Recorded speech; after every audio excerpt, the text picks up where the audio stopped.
Appearance है उसको बाहर से कैसे दिखाई देंगे कि सीड का शेप राउंड होगा। जीनोटिपिक रेशो सारे के सारे 101 से होंगे और फिनोटिपिक रेशो भी क्या होगा, सारे के सारे 1 से होंगे, यानी उनका जो जीनोटाइप होगा वो कैपिटल आर स्मॉल आर होगा। और सारे कैसे रिप्रेजेंट करेंगे फिजिकली अपने आप को, राउंड सीड के साथ। P1 मोनोहाइब्रिड जो क्रॉस है उसका रिव्यू क्या हो गया कि जो मोनोहाइब्रिड क्रॉस है उसमें होमोजाइगस डोमिनेंट का क्रॉस कराया जाता है होमोजाइगस रिसेसिव के साथ। तो जो ऑफस्प्रिंग आती है वो सारी की सारी हेट्रोजाइगस होती है विथ डोमिनेंट फीचर। हाइब्रिड कहा जाता है इसको, F1 जनरेशन। ऑफस्प्रिंग्स जो होते हैं वो F1 जनरेशन या फर्स्ट फीलियल जनरेशन कहलाती है। और जीनोटिपिक फिनोटिपिक जो रेशो है उसकी अगर बात करें तो सब एक जैसे होते हैं। F1 मोनोहाइब्रिड जो क्रॉस होता है उसमें सीड का शेप लिया गया है फिर से। उसमें क्या है कि जो R है वो राउंड और स्मॉल r जो है वो रिंकल के लिए। तो जो हेट्रोजाइगस है उनको सेल्फ क्रॉस कराया गया। तो आर आर और आर आर का जो कॉम्बिनेशन है उसमें जीनोटिपिक जो होगा वो क्या होगा, कैपिटल आर आर फिर स्मॉल आर और स्मॉल आर आर। ठीक है, तो 1 जो होगा वो कैपिटल आर आर, यानी तो जीनोटिपिक रेशो कैसे दिखाएंगे हम, 1:2:1। तो जो पुनेट बॉक्स है उसमें आप देख सकते हैं कि आर आर कैपिटल और आर आर स्मॉल एक एक दिखाई दे रहे हैं। और जबकि क्या है कि कैपिटल आर और स्मॉल आर वाला यानी हाइब्रिड जो स्टेट है वो 2 दिखाई दे रहे हैं। तो फिनोटिपिकली राउंड और रिंकल्ड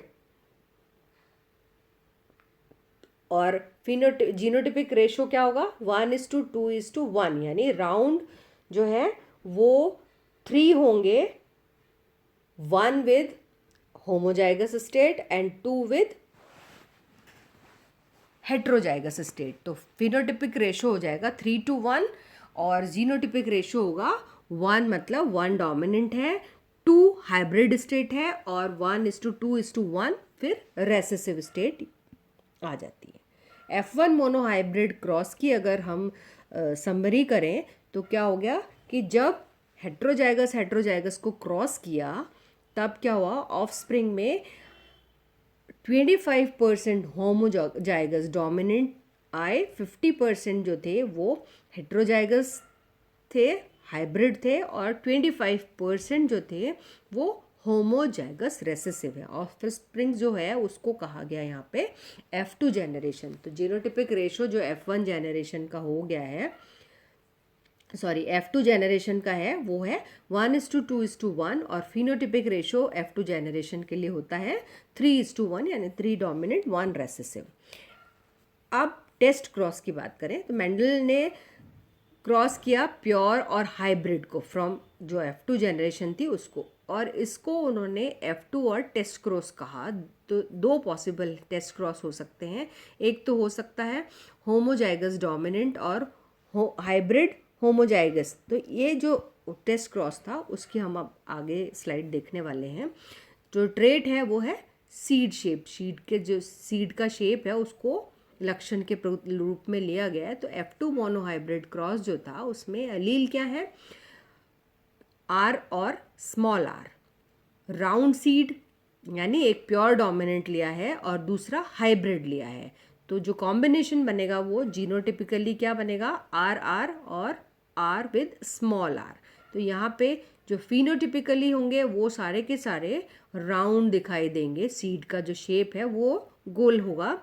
जीनोटिपिक रेशो की बात करें तो वो हमेशा 1:1 आएगा। ये है टेस्ट क्रॉस का रिजल्ट। तो फिनोटिपिक रेशो जो है वो क्या होगा, सारे के सारे एक जैसे दिखाई देते हैं।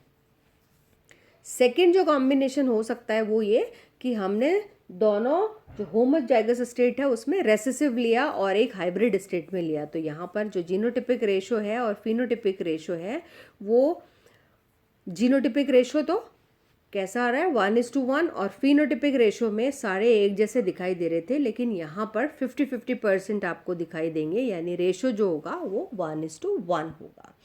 F2 मोनोहाइब्रिड क्रॉस के बारे में हम जो अगर इसकी समरी देखें तो होमोजाइगस जो होता है उसका अगर हेट्रोजाइगस या हाइब्रिड से क्रॉस कराते हैं तो ये F2 जनरेशन, तो ऑफस्प्रिंग क्या होगी 50% होमोजाइगस RR या स्मॉल RR, यानी या तो डोमिनेंट होगी या रिसेसिव होगी, और 50% होगी हेट्रोजाइगस। फिनोटिपिक रेशो 1:1 होगा।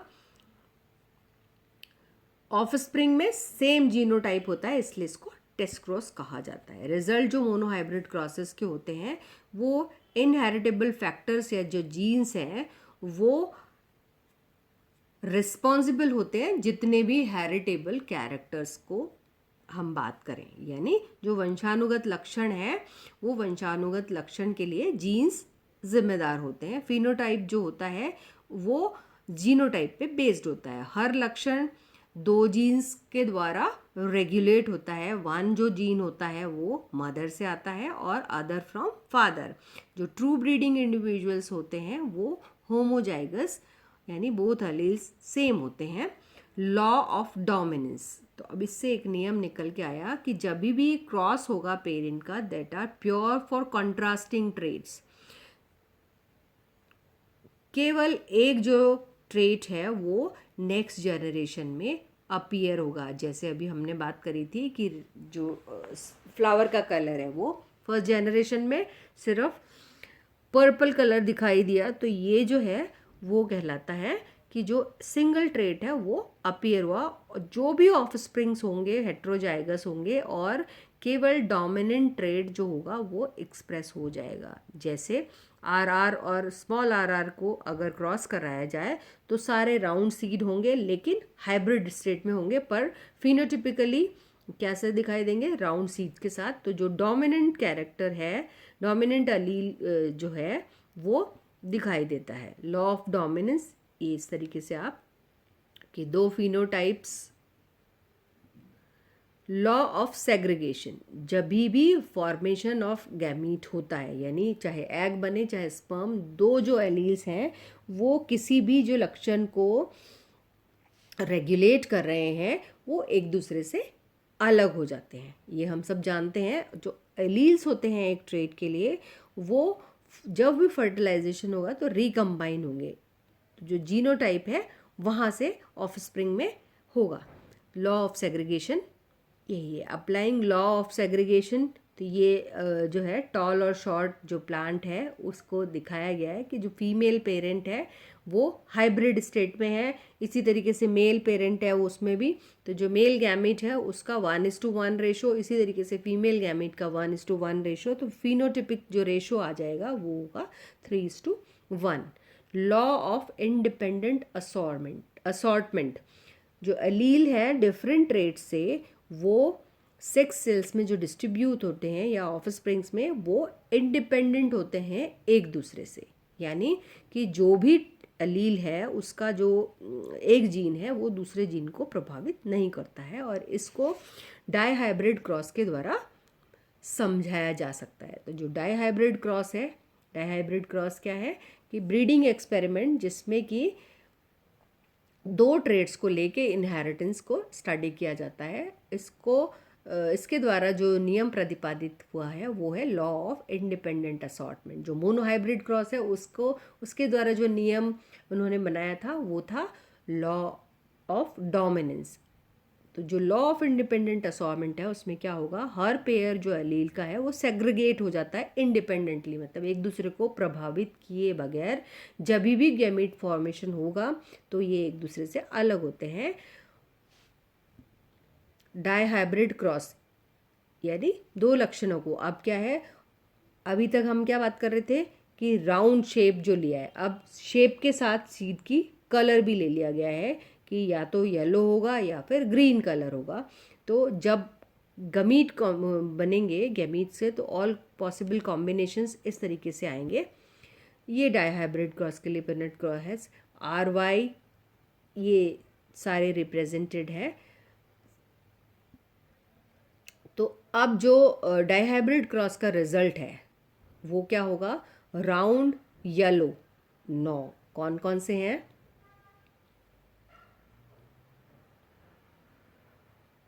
ये है फिनोटिपिकल रेशो जो दिखा रहे हैं वो, कि राउंड येलो 9 दिखाई देंगे, राउंड एंड ग्रीन है वो 3, रिंकल्ड येलो है वो भी 3, और रिंकल्ड ग्रीन जो है वो 1। ये डाइहाइब्रिड क्रॉस को फिर से रिप्रेजेंट किया गया है सीड के कलर के साथ।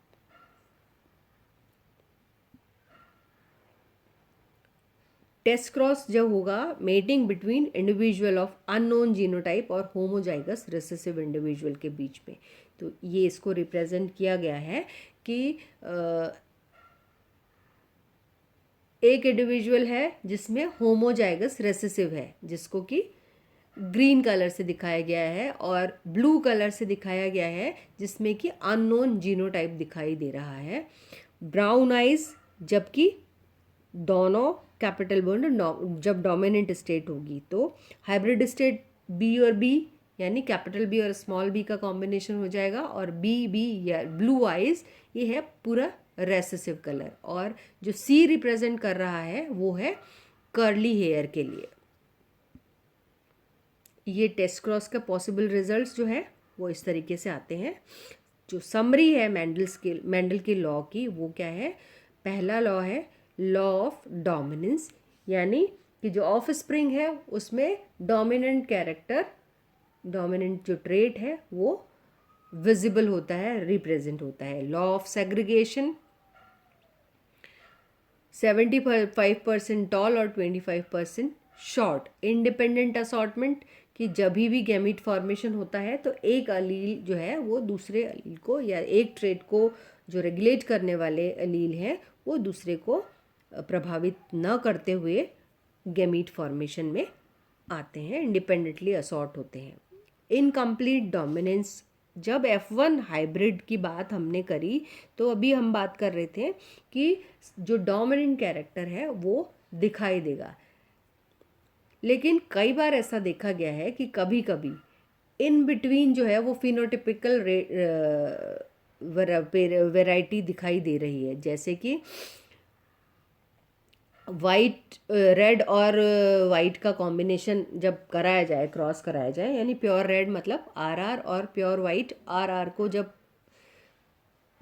क्रॉस कराया गया तो जो F1 जनरेशन में है वो सारे के सारे हेट्रोजाइगस स्टेट में तो थे, लेकिन उनका जो कलर था फ्लावर का वो रेड की बजाय पिंक आ गया। तो ये जो एक लक्षण दिखाई दिया एक्सपेरिमेंट के द्वारा, उसके द्वारा नया ये नियम प्रतिपादित किया गया, उसको कहा गया इनकम्प्लीट डोमिनेंस या अपूर्ण प्रभाविता। डोमिनेंस का मतलब है प्रभाविता।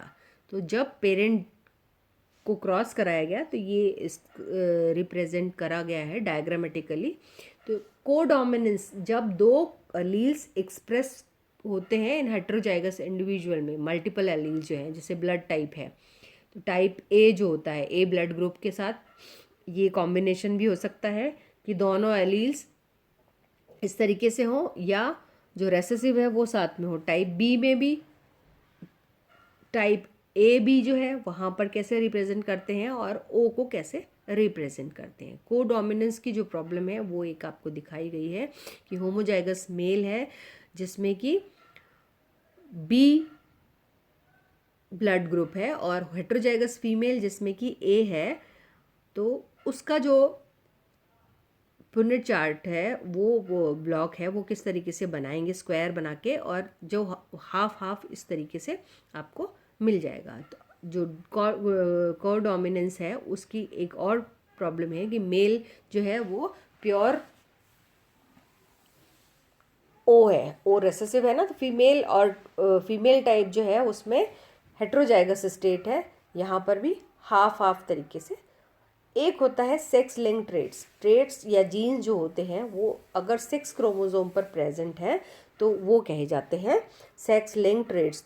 तो वो जब भी कोई भी इस तरीके का गुण आता है किसी भी ऑफस्प्रिंग में, तो वो सेक्स क्रोमोसोम से रिलेटेड हो जाता है। सेक्स क्रोमोसोम्स एक्स और वाई मैन में होते हैं। XX जीनोटाइप जो होता है वो फीमेल के लिए होता है और XY मेल्स के लिए होता है। X क्रोमोसोम बहुत सारे सेक्स लिंक जो ट्रेट्स हैं उनको ऑफस्प्रिंग्स में कैरी करता है। सेक्स लिंक ट्रेट जो है, आई कलर जो होता है फ्रूट फ्लाई में, वो डिनोट किया गया है यहाँ पर। इसी तरीके से जो sex link trade problem, sex link जो ट्रेड प्रॉब्लम है वो आपको दिखाई गई है कि फ्रूट फ्लाइज में जो रेड आइड मेल है और वाइट आइड फीमेल है, उसका जब क्रॉस करा रहे हैं तो ऐसा देखा गया है कि इन जनरल जो सेक्स लिंक ट्रेड्स हैं जैसे कि हीमोफीलिया है, वहाँ पर विमेन कैरियर्स होती हैं और जो मेन हैं वो फिनोटिपिकली इसको रिप्रेजेंट करते हैं। Thank you.